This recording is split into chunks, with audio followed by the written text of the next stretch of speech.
Hey everyone, my name is Dr. Chris, and this week's technique tutorial is how to progress to that full plank, breaking it down into smaller pieces so that you can be successful moving forward and getting stronger over time. So I have 5 tips today that I'm going to share with you in order to optimize your strength in order to be successful in that full plank if you're not yet able to do so. So the first tip I want to share is about looking at your incline. And when I say incline, I mean the angle that your entire body is making with respect to the position of your plank. So when we're in a traditional standard plank, kind of thinking the top of a push-up, the incline that I'm talking about is my whole body from my heels to the crown of my head. And I'm on a slight incline up from the floor in that traditional plank position. It's not exactly parallel with the ground, but it's pretty darn close. And so that position is the most challenging that we have, and so in order to help offload some of that work while we're working into building strength to that full position is to increase the incline of our body. So a way that I like to do this is by using a bench or a wall or something like that, where we can kind of bring our body up in order to organize in that position, and then over time we lower down to get further and further to parallel with the floor. So I'm using a picnic table here today. This can be something, especially if you've got kiddos and you're running around and they're at the park or doing different things. You can also work on your strength work while they're doing their thing too.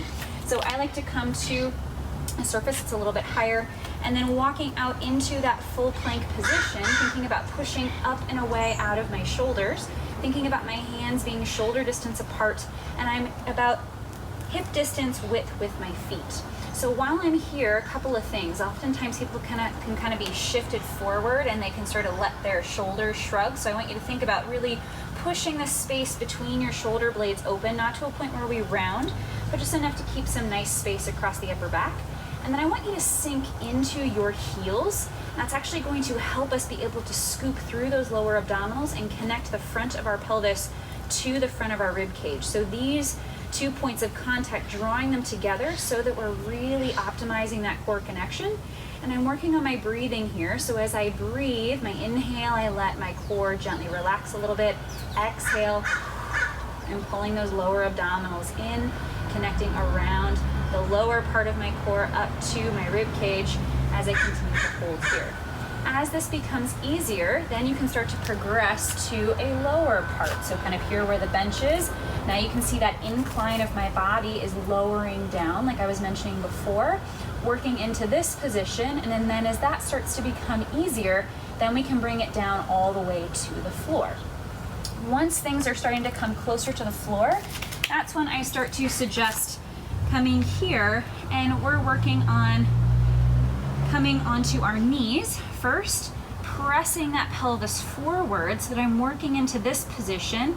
My pelvis is pressing forward, but I'm not letting it sway forward so that I'm crunching through my back. I'm actually using my pelvis, and I'm thinking of that pubic bone in the front wrapping up towards my rib cage here. So I feel my core as I continue to press up out of the ground here. Glutes are on, I'm squeezing through the back line and holding this plank here. As this starts to become easier, another progression is we can come onto our forearms. So again, see my angle of my torso is coming closer to the floor. And then here, same thing, we're thinking about that inhale and that exhale. Exhale where we connect with our core that little bit more. Using that pubic bone in the front, thinking of it connecting towards the rib cage. And then when this is finally becoming a little bit more natural, then we can start to come back onto our hands. And then this is where I like to start to play with our bear plank. So we have our toes tucked under, knees directly underneath my hips. I'm just gonna inhale here, exhale to start to float my knees up. I'm holding here again, I'm pushing up out of the ground, so I'm not letting my body sink. I'm also not letting my neck crunch. So I'm looking right between my 2 hands. Another option here is to place a ball or a block between the knees to help increase that inner thigh connection, to help us connect to those lower abdominals if we're still having trouble there. And so as this becomes easier and more natural too, then we can start to think about actually reaching a leg back behind us. So 2 options here. One, I like to sometimes play in coming into a full kind of bear plank here. holding, doing a few like that. And then I like to kind of do a staggered. So I have one full leg, one leg that's gonna stay kind of in that bent position. And I'm just gonna exhale to float it up. Holding for a few seconds and then lower it down. Take a brief break, exhale, lift it back up, bring it back down. Do that on the other side. And then as that starts to become more natural, then we can start to take it from our bear plank, reaching that foot out, reaching that foot in, reaching it out, reaching it back in. As this kind of marching style becomes easier, now we have all the building blocks to step all the way out into our plank, holding there for a few seconds, tap a knee in, lower it down, and then eventually, now that we have all those pieces that we've worked up to, we have our full plank, and then the way to make this even harder is now to bring our body down onto our forearms. So you can see that that angle that I mentioned in the very beginning of the video is coming closer and closer to the ground, which is what makes a plank harder over time. So as you're working into your progressions for your planks, the way that you can best support yourself if you're needing more support is to figure out a way to increase your incline angle. That can be using a piece of furniture or a wall.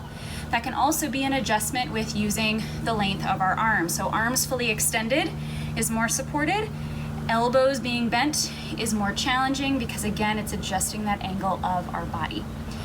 Over time, as we get stronger with those lower incline positions, then we start to be able to build into that full plank position.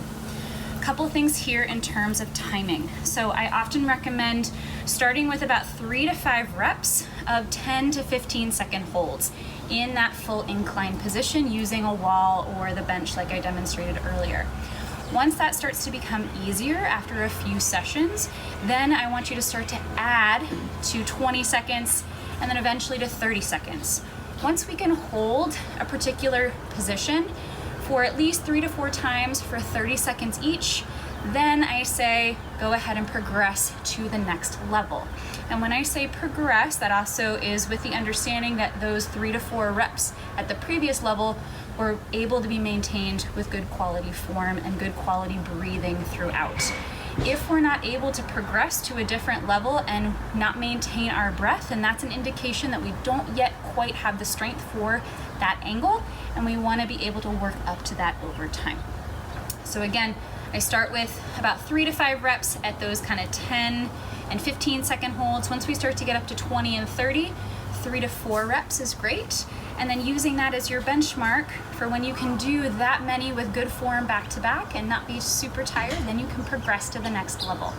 So play with these different positions over time in your workouts to be able to connect deeper with your core and to be able to build on some of those smaller building blocks so that you can eventually be successful in that full traditional plank position. So I hope you guys found this helpful. If you have any questions, comments, please feel free to drop them below so I can help you be more successful and confident in your plank progressions.